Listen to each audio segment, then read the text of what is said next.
Ladies and gentlemen, it's my honor to introduce, once again, Mrs. Cindy McCain.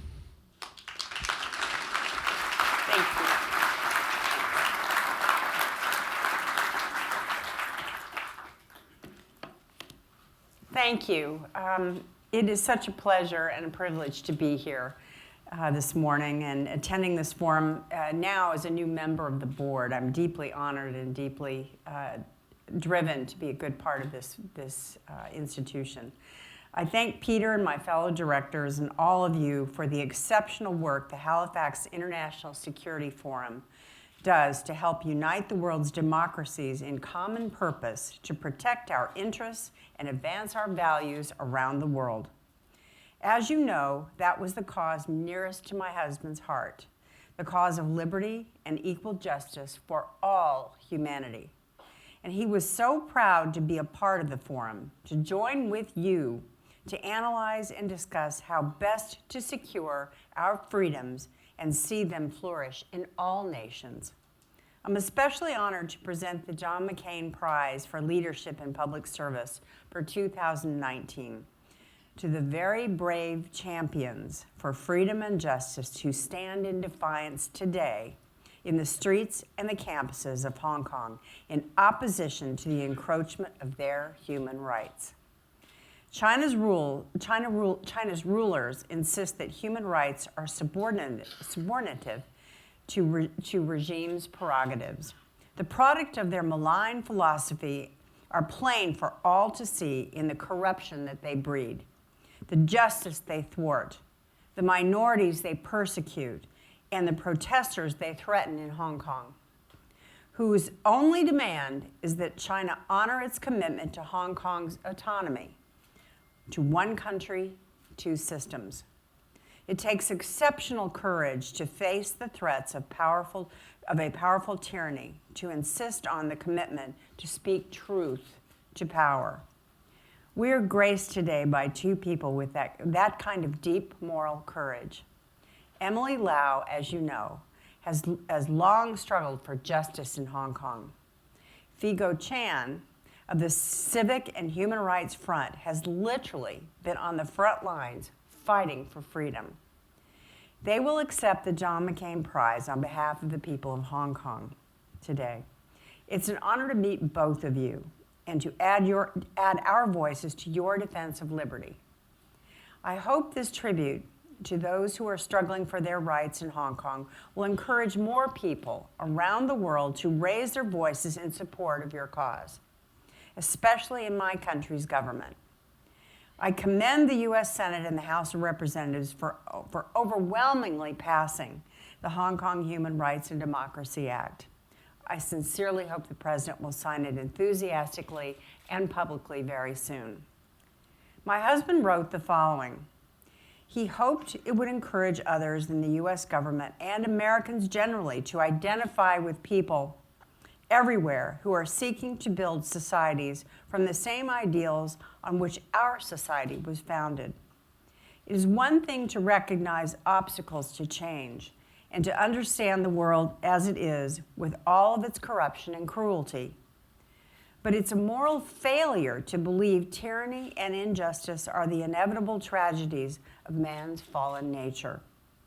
That there are some places in the world that will not change or aren't worth the effort to make it better. They can be changed. They have been changed. Writing of the death of Nobel laureate Chinese dissident Liu Xiaobo, John said the cause for which Liu had sacrificed his life would prevail in time. The Chinese people would be secure in their rights of life, liberty, and justice. It will happen, he wrote, because the rationalization that Asia isn't the West and Confucianism isn't compatible with individual liberty is a lie. It is natural for human beings, all human beings, to want to live without fear of oppression. It's natural to want to make choices for yourself, all your choices. It's natural to the human mind to use our needs, wishes, desires, that ideas that interest us and direct our lives, to inform our choices about where to live, what to do for work, whom to love, or how many children to have. It's unnatural to the human heart to surrender its agency. That is what John McCain would have observed on the streets of Hong Kong today, the human heart insisting on its agency. Thousands and thousands of human hearts. And he would have been so proud that his name is used to commend and publicize your courage and decency. Thank you very much. Please join me.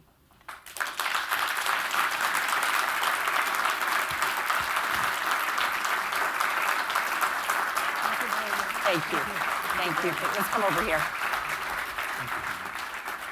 There we go. We'll take a picture for a second here.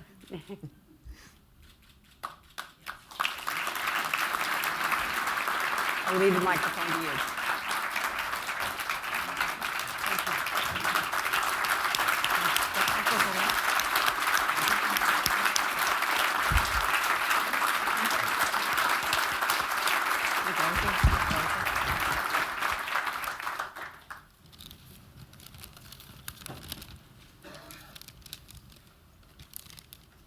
Ms. McCain, ladies and gentlemen, thank you. This is a great honor for our people, the people who are fighting on street at this moment. We hope international society would their attention and close eyes to us. Chinese regime and Hong Kong government across us as vital. But we are simply fighting for democracy, freedom, and social justice. This is not the value of Hong Kong. This is value we share between all of us. Those who fight, over 4,000 arrested, including first aid, doctors, reporters. This is humanitarian crisis. We are facing the brutality from the government, police, and gangsters. Our elected representative and my organization are being attacked by them. Despite all the difficulties and fears, we will keep fighting. Even with the immense pressure from Chinese, we hope the international society will stand strong with us. There is a song in Hong Kong called Glory to Hong Kong. We hope the glory belongs to all of us. Thank you very much.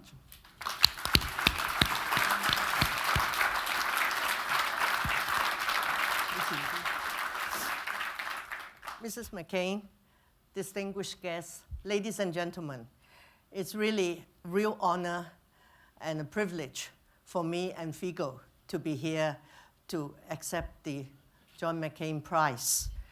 When the news went out last night, many Hong Kong people have already been informed, and Figo's, his WhatsApp has not stopped. So, and they know, the journalists in Hong Kong, and the people know that this is actually going out live. So I think as we speak, there are many people in Hong Kong and in the rest of the world are watching. And some people are obviously watching, and that's the Chinese government. I'm sure you have heard what the ambassador in this country said yesterday. Maybe he didn't even know about the event this morning, Mrs. McCain. But the ambassador was very angry with the Americans, with Congress for passing the legislation, and serving a warning to the Canadian Parliament not to do likewise, particularly not to act in concert with the Americans to interfere in Hong Kong affairs. So I don't know how they would describe this morning's event. But ladies and gentlemen, I think Figo and I are very grateful to the international community. And I think there are about people from 80 countries in this room coming here, showing your support for Hong Kong. This prize is priceless. And yesterday, during the various sessions, so many questions on Hong Kong were asked. We were really very moved, and we are very happy. So, I can assure you that we, the Hong Kong people, will continue to fight on. As Senator McCain had said, I have always had a lot of admiration for him to speak truth to power and to have the courage to stand up for what you believe in. And I'm sure that is what all of us in this room believe in. So we will take this prize back to Hong Kong, share with our people, and let them know there is a lot of support for us. We are not fighting for independence. Don't let the Chinese government mislead you. We are fighting for China to keep the promise of one country, two systems, whereby we can keep our free lifestyle, have our personal safety, the rule of law, independence of the judiciary. And we hope Britain, being the former colonial power, would do its best to help. And Britain's allies and friends all over the world would also help. Ladies and gentlemen, tomorrow, Hong Kong will have elections to the district councils. We are not sure whether the government may cancel the election because they say it's too tumultuous, there's turmoil. But of course, I think our people would like the election to be held. As many of you know, we allow the voices, the people's voices to be heard via the ballot box, be they pro-Beijing or pro-Hong Kong or pro-democracy. So my dear friends, we have a very long and difficult road ahead. But it will be very, very gratifying for us to know when we continue to travel on that journey, we have so many of you and all the people you represent here giving us support. And may I issue an invitation to you, please don't be afraid. Please come to Hong Kong to see us and support us. I'm sure the protesters, the people will be very happy to welcome you. And I am sure, although some of our participants, particularly the friend from Tibet, he predicted last night at our very late session, almost midnight, he said, there will be a crackdown in Hong Kong. The crackdown will be like Tiananmen in Beijing 30 years ago. I hope our friends in this room and all your friends outside will do your best to ensure that there will be no rivers of blood flowing in Hong Kong.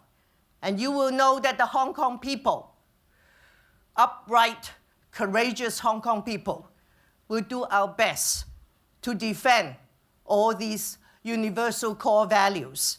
And the ambassador said, if Canada work with America, they will retaliate. But with so many women and men in uniform in this room, I think we feel quite secure. I'm not saying we want to provoke any kind of military action. Of course not. But we know, I heard all the speeches yesterday, what it's there for.